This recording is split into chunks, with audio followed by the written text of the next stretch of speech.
These are a pack of chrome markers. They are oil-based inks. I received these from the Amazon Vine Voice Review program to review for free. If you wanted to buy them, it would cost you $19.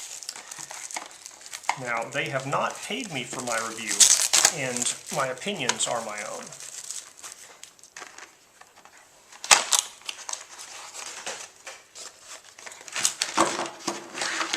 So inside the box, you just have the 7 markers. So you get 2 6mm tips and a 3mm tip for the gold and the silver.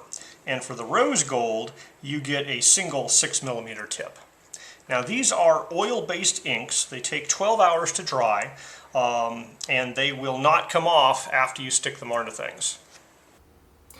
Alright, so I hit this guy's sword with the chrome liquid silver oil, and I am very happy with how chrome and reflective that is. You know, this is definitely a metallic paint.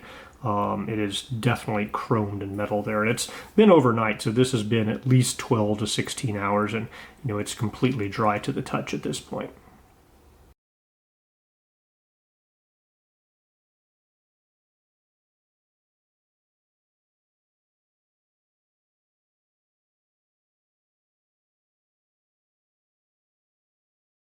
So I have this plastic model, and this little pipe here had a sprue point right there that I had to sand off, and when I did that, it got down to the gray plastic instead of the gold painting on it.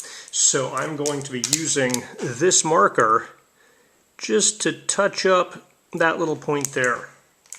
Now this particular color of rose gold may not be a perfect match to the copper that they're using there, but since it's on the bottom of the model, I don't think it matters too much.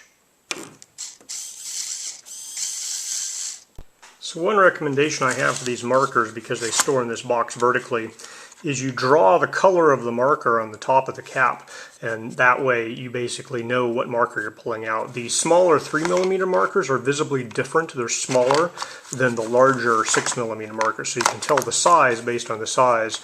And the color here, you know, I have my silver, my gold, and my rose gold. And I just hit this with a single coat. You know, if I wanted it to be fully covered, I could do more. The silver is nice and solid there. With a single coat of the gold, you can see some marks where I just marked it. And then this is the rose gold here. And I did the rose gold around instead of dots just to make it a little more visibly different. I'm very happy with these guys. They're useful. If you accidentally sand a little bit of paint off of some model, you can do a little touch-up bit on it. They're color fast and very shiny. Only thing I would like to see is a copper color in addition to the rose gold, gold, and chrome color.